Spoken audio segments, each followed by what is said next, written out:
Welcome to The Explainer. Today, we're diving into a genuinely fascinating and honestly pretty counterintuitive perspective on human relationships. We're looking at an analysis of polygyny, but definitely not from the predictable angles you might be expecting. The source material we're breaking down makes a rather bold psychological claim, and that claim is that polygyny is actually beneficial precisely because it is incredibly difficult.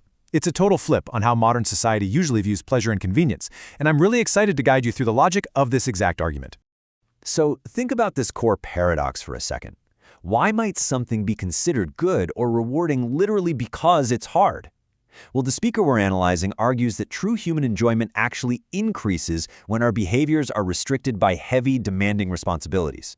Throughout this explainer, we are going to completely objectively unpack this source's philosophical arguments to see exactly how tying down our desires supposedly sets us free to find real joy. To do that, here is our roadmap. First, we'll cover the paradox of pleasure. Second, the hedonism trap. Third, the Abrahamic framework. And finally, growth through difficulty. Let's jump right in. Starting with Section 1, the paradox of pleasure.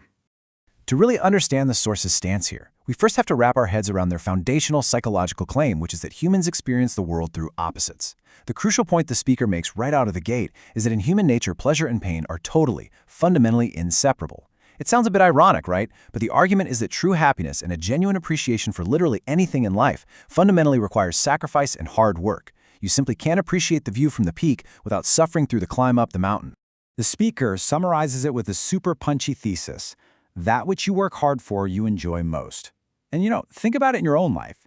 If you get something without any effort or obligation, it usually becomes kind of meaningless pretty quickly. Easily obtained pleasures, according to this view, just lack the structural weight required to actually satisfy us deep down. Moving on to Section 2, the hedonism trap. So if meaning comes from hard work, what happens when a society just removes those obligations entirely? Well, the source outlines what they see as a totally predictable and destructive hedonistic freefall. It kicks off at step 1, uninhibited pleasure-seeking indulgence, just doing whatever feels good. But rather than leading to lasting joy, the speaker argues this directly triggers step 2, which is a mental and spiritual deterioration. People start to feel this internal sickness or emptiness, which inevitably crashes right into step 3, extreme unhappiness, sadness, and depression. The whole argument here is that living life strictly for fun without long-term commitment is ultimately a self-destructive loop. And this is where the speaker draws a massive line in the sand. On one hand, casual sex is viewed as short-term, totally lacking obligation, and ultimately devaluing the worth of the act itself because it just ignores real human consequences. But in direct opposition to that, the source frames polygyny as the ultimate antidote to that hedonism. Why? Because, as they argue, it requires immense long-term vision, absolute loyalty, and incredibly hard work to actually maintain. Now, you might be wondering, okay, but what about modern advancements? And the speaker actually addresses this head-on. While contraception can absolutely remove the biological consequences of casual relationships, like, an unplanned pregnancy, the source insists that severe spiritual, emotional, and psychological consequences absolutely remain. From their perspective, we aren't just biology. Bypassing the physical risks doesn't magically protect the human spirit from the alleged damage of uncommitted acts. Next up, Section 3. The Abrahamic framework. To really grasp this whole argument, we need to look at the specific historical and cultural lens the speaker is using here. They define the Abrahamic tradition as this comprehensive system designed specifically to harness human biology, and it operates on a very strict foundational rule. Every single earthly pleasure must be strictly coupled with immense long-term responsibility. The goal isn't to pretend natural urges don't exist. Actually, it's the opposite. It's to channel them in a way that supposedly uplifts the individual and society as a whole. Let's break down how this balancing act actually works in practice. The speaker openly acknowledges the basic biological drive in men to, quote-unquote, spread seed and seek multiple partners.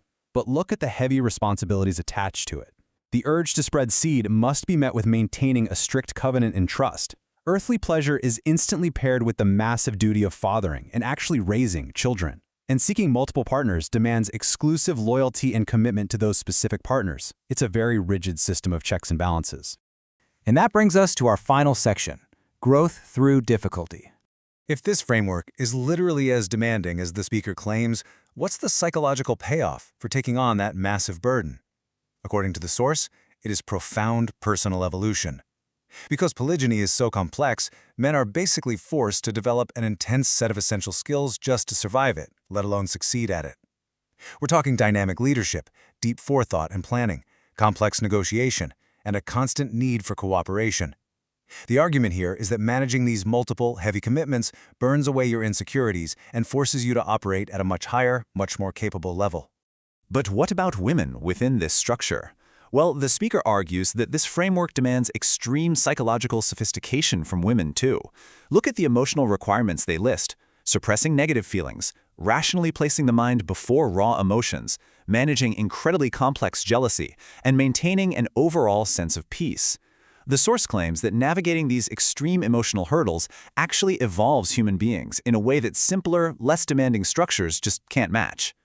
So this really brings the entire analysis full circle to that initial paradox. By forbidding casual, consequence-free behaviors, this framework supposedly increases true human enjoyment.